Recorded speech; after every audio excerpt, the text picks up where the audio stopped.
जासूसों की इतला के मुताबिक टीपू सुल्तान अपनी लश्कर के साथ अदूनी की तरफ तेजी से बढ़ रहे हैं। किस इरादे से? कितनी फौज के साथ? बगैर किसी पैगाम सलाम के लश्कर के साथ हमारी सरहदों में दाखिल होना साफ बताता है कि इरादा नेक नहीं। और जब सुल्तान खुद लश्कर के साथ हों तो उनकी छोटी सी फौज भी किसी बड़ी फौज से कम नहीं होती हुजूर। हमें अपने इस दुश्मन से यही अंदेशा था दीवान असद अली खां। आपके अंदेशे हमेशा सही साबित होते हैं हुजूर। सिपा सलार लाल खां, एक कासिद हैदराबाद, एक पुणे रवाना करो और मुकाबले की तैयारी करो। हमारी फौजें चौकस हैं हुजूर, लेकिन दुश्मन का मुकाबला कहां किया जाए? खुले मैदान में या किले? हैदराबाद और पुणे की फौजों का इंतजार किया जाए। अगर उनके पहुंचने में देर होती है तो दुश्मन हमारे घर में घुस आएगा। हम उसे दरवाजे पर ही रोक लेंगे। हमारी मदद को आने वाली फौजें उस पर पीछे से हमला कर देंगी। फिर दुश्मन के लिए ना भागने का मौका रहेगा, ना लड़ने की हिम्मत। आधुनिक का मैदान टीपू सुल्तान की फौज का कब्रिस्तान बन जाएगा। कासिद क्या पैगाम लेकर जाए हुजूर? टीपू सुल्तान की तलवार निजाम और पेशवा की दोस्ती का रिश्ता काटने के लिए म्यान से बाहर आ चुकी है। इस वक्त हमें अपनी दोस्ती की मजबूती का सबूत पेश करना है। टीपू सुल्तान की तलवार उसके हाथ से छीन लेनी है। हमारे फिरंगी दोस्त भी हमसे यही उम्मीद रखते हैं। क्या अंग्रेजों से भी मदद ली जाए सरकार? अभी हमारे नाखून ऐसे नहीं गिरे कि दुश्मन का मुंह नोचने के लिए अपने तमाम दोस्तों को तकलीफ दें। हुजूर का हौसला हमेशा बुलंद रहा है। हम कुलिश खां की औलाद हैं। बहादुरी हमारा वर्षा है। टीपू सुल्तान की फौज की नक्लो हरकत पर नजर रखी जाए।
खूब, बहुत खूब। बहुत खूब। वो देखिए सब तैयार है। लाल खां, जी हुजूर। तुमने खूब मजबूत मोर्चाबंदी की है। टीपू सुल्तान की फौज इस किले की तरफ नजर उठाकर भी नहीं देख सकती। तुम्हारी इस नाकाबिले तकसीर किले पर मजबूत मोर्चाबंदी सोने पर सुहागा है। सरकार का हुस्न नजर है, वरना ये बंदा किस काम का? हम खुश हैं। टीपू सुल्तान की पसपाई के बाद तुम्हें इनाम दिया जाएगा। हमारे पास 2 हफ्ते से ज्यादा लड़ने के लिए गोला बारूद नहीं है सरकार। दुश्मन हमारे सामने 3 दिन भी ठहर जाए तो बहुत समझो। आपकी जबान मुबारक हो। क्या एक एक कासिद और रवाना किया जाए? भेज दो, लेकिन हमें यकीन है हैदराबाद और पुणे से आने वाली फौजें रास्ते में ही होंगी। लेकिन दुश्मन हमारे किले से चंद मील दूर शहर के बाहर पड़ाव डाल चुके हैं। लाल खां, उसे पड़ाव उठाना नसीब ना होगा। जिसकी मौत जहां लिखी होती है उसे घेर कर वहीं ले जाती है।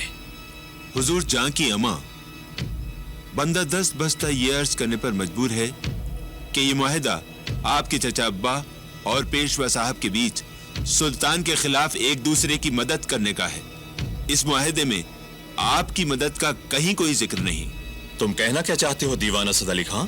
आपका खानदानी नमकखार हूं, इसलिए ऊंच नीच पर नजर रखना अपना फर्ज समझता हूं। साफ साफ कहो। अदूनी पर सबकी नजर है हुजूर।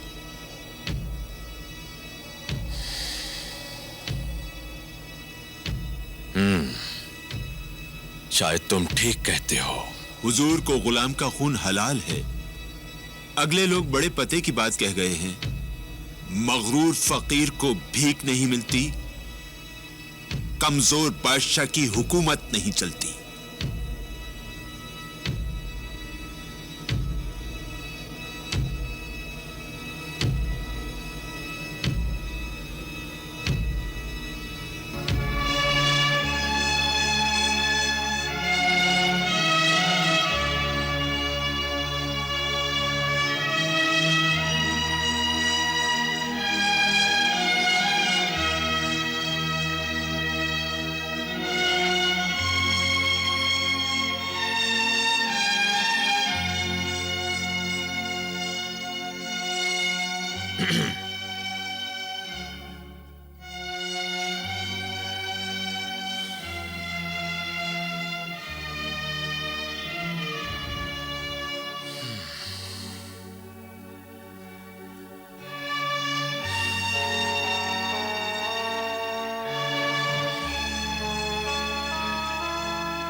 क्या नसीबे दुश्मना, मिजाज कुछ नासाज है? नहीं बेगम, मिजाज तो ठीक हैं, लेकिन क्या? शायद तकदीर नाराज है। खुदा न करे। तौबा, आप ये कैसी फालेबद मुंह से निकाल रहे हैं? ये फालेबद नहीं है बेगम, एक सच्चाई है। अगर खुदा किसी को कुछ देता है तो उसे बड़ी आजमाइशों और मुसीबतों का सामना करना पड़ता है। अगर किसी को हुस्न देता है तो हर वक्त हवसनाक निगाहें उसका पीछा करती हैं, और अगर किसी को माल और दौलत से नवाजता है तो उसके पीछे चोर, उचक्के और डाकू पड़ जाते हैं। जिसे इज्जत और शोहरत बख्शता है तो उसकी बदगोई में गंदी जबानें मसरूफ रहती हैं, और जिसे मुल्क देता है उसके पीछे ताकतवर हुक्मरान पड़ जाते हैं। मेरे सरताज, बड़ों की बड़ी बातें मैं कम अक्ल क्या समझूं? मुझे तो बस आपकी एक मोहब्बत भरी नजर चाहिए। वो तो आपके इस हसीन चेहरे से नहीं हटती बेगम। आपकी मोहब्बत की कसम, आपकी इन घनेरी जुल्फों का साया मुझे नसीब ना होता तो मैं परेशानियों की चिलचिलाती धूप में झुलस जाता। या अल्लाह, मेरी खुश नसीबी इतनी ना बढ़े कि बदनसीबी से जा मिले। आप हमारे सामने ही हमें। खुदा ना करे, खुदा ना करे, आप कनीज से इतने बदगुमान हैं। हम जिस दिन आपसे बदगुमान हो गए बेगम, उस दिन जिंदगी हमसे रूठ जाएगी। जामू मीना मंगवाऊं? दामने दिल से परेशानियों को धो जाएगी। आपके शबाब की आंच शराब का नशा चढ़ने न देगी। तो गाने वालियों को तलब करो, जी बहल जाएगा। आपकी आवाज की खनक हर आवाज को बेसुरा बना देगी। हमारा दिल तो आपके पास है, आप ही बहला दीजिए। रक्स मुलाहिजा फरमाएंगे? आपके चश्म अबरू के इशारों के बाद उसकी जरूरत नहीं। हाय अल्लाह, आज तो आप हमें जमीन से उठाकर आसमान पर पहुंचा रहे हैं। काश ये हमारे बस में होता बेगम। मेरी सरताज, क्या बात है? आज आप दिल शिकनी की आवाज में दिलदारी की बातें कर रहे हैं। हाँ बेगम, आज हम उस पुले सरात पर खड़े हैं जिसकी एक तरफ हुस्न शबाब की जन्नत है और दूसरी तरफ जंग के भड़कते हुए शोलों का जहन्नुम। या अल्लाह, ये बैठे बिठाए किससे जंग आ पड़ी? टीपू सुल्तान से। टीपू सुल्तान से? खुदा खैर करे, मगर क्यों? आपके वालिद और पेशवा के दरमियान फौजी मुआहिदे की बदौलत। मगर इस मुआहिदे से आपका क्या ताल्लुक? चचा जान ने इस सिलसिले में मुझे ही पुणे भेजा था। इसका मतलब है मछली के शिकार में आपको बतौर चारा इस्तेमाल किया गया है। आप अपने वालिद के खिलाफ? बाप का एहतराम अपनी जगह है, सुहाग की हिफाजत अपनी जगह है। बाबा जान शायद ये नहीं जानते कि दहकते हुए तंदूर की आग चुल्लू भर पानी से नहीं बुझाई जा सकती, इससे तो वो और भड़क उठती है। आप टीपू सुल्तान से सुलह की बातचीत कीजिए। सुना है उनके दुश्मन भी उनकी शराफत के गुण गाते हैं। एक से सुलह करके दो को दुश्मन बना लूं? आपको गलत फहमी हुई है।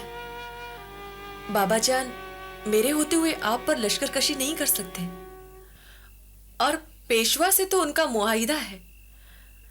आप मेरी गुजारिश पर गौर फरमाइए।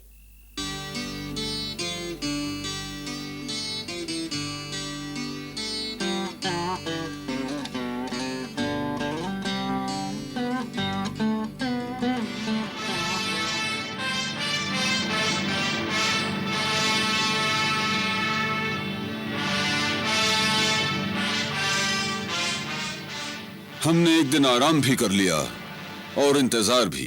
शायद हम सही वक्त पर पहुंच गए सुल्तान। सही वक्त से तुम्हारा क्या मकसद है? अभी दुश्मन को उसके दोस्तों की कुमक नहीं पहुंची है, उसकी ताकत कम है।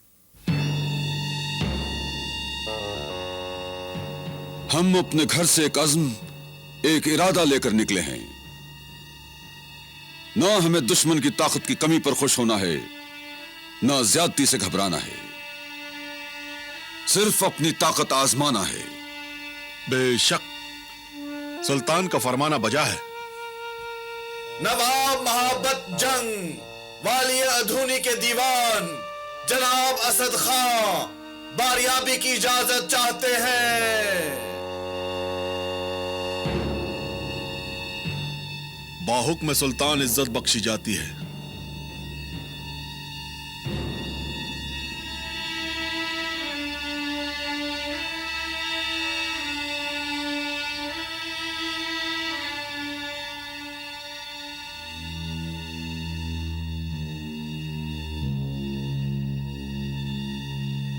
हमारे पास आने का मकसद उस दोस्ताना मुआहिदे की याद ताजा करना जो आपके वालिद माजिद नवाब हैदर अली साहब मरहूम और गुलाम के आका नवाब महाबत जंग के वालिद शुजाउल मुल्क बसाला जंग मरहूम के दरमियान हुआ था। होसकोट और गोरमकुंडे की जंग के वक्त? जी हुजूर। वो मुआहिदा जिन बुजुर्गों के दरमियान था वो दुनिया से रुखसत हो चुके हैं। तुम्हारे आका से हमारा कोई मुआहिदा नहीं है। जान की अमान, क्या आप अपने वालिद मरहूम की तहरीर का एहतराम भी? ठहरो, शायद तुम्हें और तुम्हारे आका को इलाही कानून नहीं मालूम। बेटा बाप का तरका पा सकता है, बाप का किसास ले सकता है, उसे बाप का कर्ज अदा करना पड़ेगा, लेकिन बाप की किसी भूल की सजा उसे नहीं दी जा सकती। मगर हुजूर, बाप के किए वादे तो बेटे को पूरे करने चाहिए, लेकिन किससे? जो वादे की अहमियत न जानते हो उनसे? जो हमेशा वादा खिलाफी करते आए हैं उनसे? याद रखो असद अली खां, आजमाए हुओं को आजमाना जहालत है, बेवकूफी है।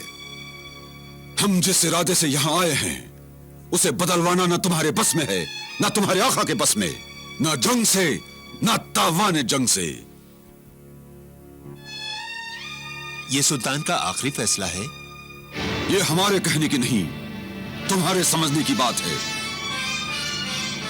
किस्मत ने दो शाहों के दरमियान मुझे चौगान का गेंद बना दिया।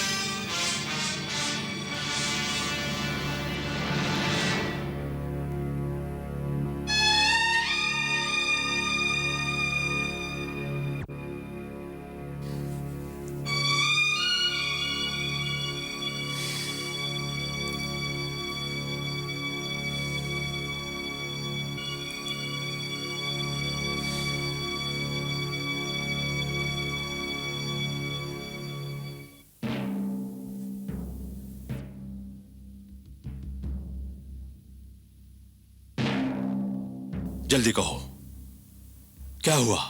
क्या कहा टीपू सुल्तान ने? तुम चुप क्यों हो? बताते क्यों नहीं? क्या हुआ? तुम्हें सांप सूंघ गया है क्या? समझदार गुलाम अपने आकाओं के सामने ऐसी बातें जबान पर नहीं लाते जिन्हें उनके आका सुनना पसंद ना करते हों। तुमने उसे कुछ देने दिलाने की बात क्यों नहीं की? अदूनी देने का मुझे इख्तियार नहीं और इससे कम लेने पर वो तैयार नहीं।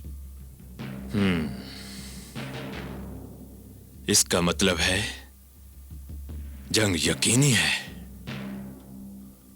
उसी तरह जिस तरह मौत यकीनी है। मगर मुझे यकीन है कल हैदराबाद और पुणे से मदद जरूर आएगी। कल किसने देखा है हुजूर? बात आज की है, आज की, कल की नहीं। क्या इस बुलंद और मजबूत किले से, टीपू सुल्तान से हम एक दिन भी मुकाबला नहीं कर सकते?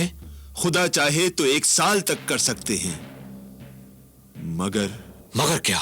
मगर मुश्किल यह है कि खुदा जो चाहता है वो टीपू सुल्तान के लिए चाहता है। क्यों? क्योंकि वो अपनी मदद आप करता है, दूसरों को नहीं पुकारता। काश हम भी उसके रास्ते पर चल सकते हैं।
यलगार! हमला करो! हमला करो! सिपाहियों! तो चलाओ! आगे बढ़ो!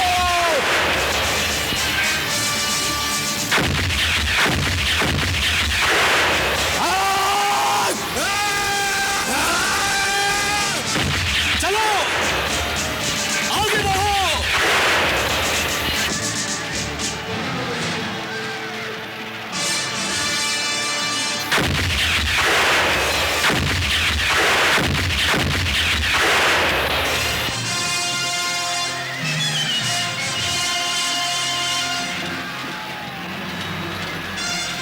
सरकार सरकार, भारत के जखीरे में किसी तरह पानी पहुंच गया है। क्या? कौन है ये नमक हराम जिसने ये हरकत की, जिसने हमें खुदकुशी पे मजबूर किया? कौन है वो गद्दार? उसे तोप के धाने से बांध के उड़ा दो, अभी और इसी वक्त। आप फौरन यहाँ से हट जाएं हुजूर। नहीं, हम दुश्मन का ज्यादा देर मुकाबला नहीं कर सकेंगे।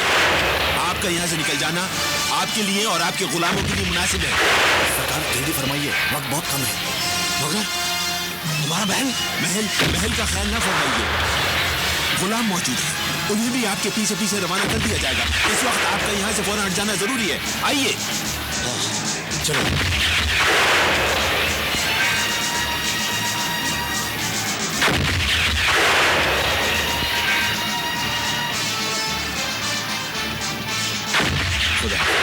फी अमान अल्लाह।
रास्ता छोड़ो।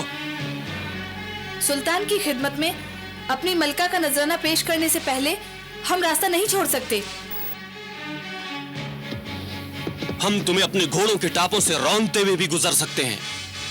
सुल्तान इस जुल्म का हुक्म नहीं दे सकते।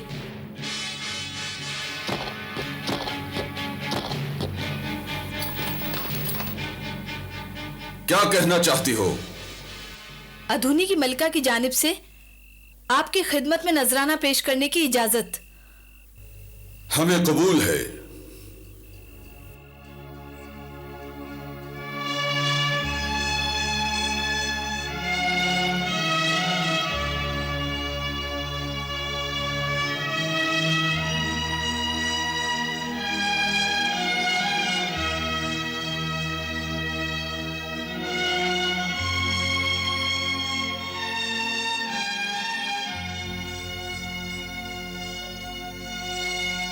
वमा अरसलनाका इल्ला रहमतल लिल आलमीन।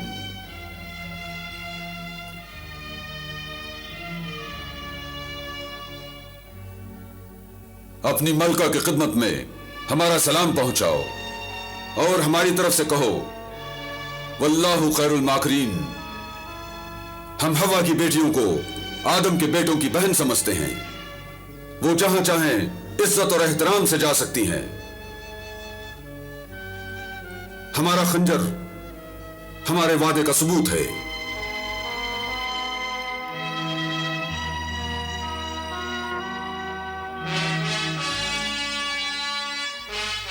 हम किले पर कब्जा कल करेंगे। कोई सिपाही अंदर कदम नहीं रखेगा। अगर निजाम और पेशवा की फौजें आ गईं, तो किला दोबारा हाथ आना मुश्किल हो जाएगा। मुश्किल कुशा पर ईमान रखने वाले मुश्किलों से नहीं घबराते। किले का मुहासरा ना उठाया जाए और बाहर जाने वालों का रास्ता रोका ना जाए।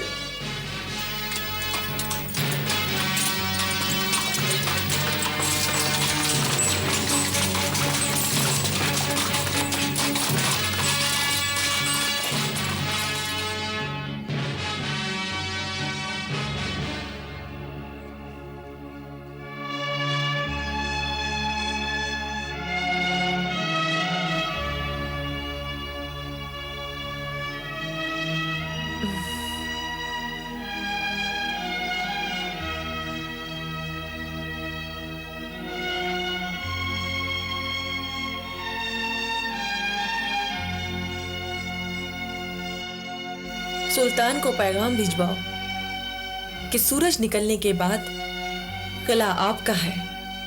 हारे हुए दुश्मन की इज्जत को अपनी इज्जत समझना ये आपकी बड़ाई का सबूत है।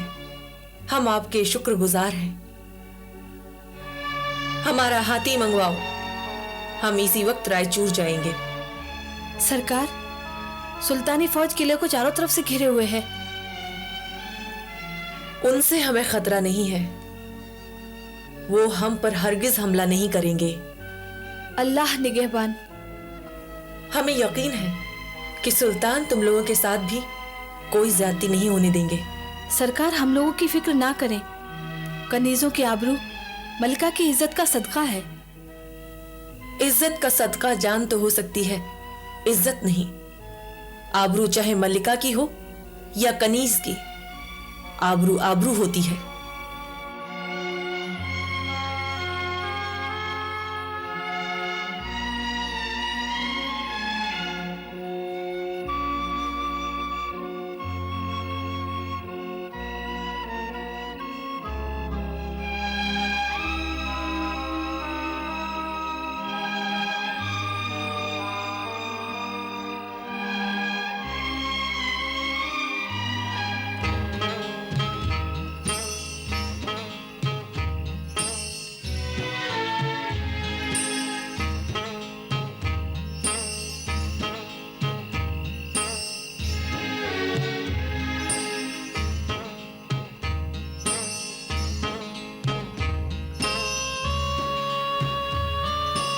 रास्ता छोड़ो, हट जाओ, जाने दो।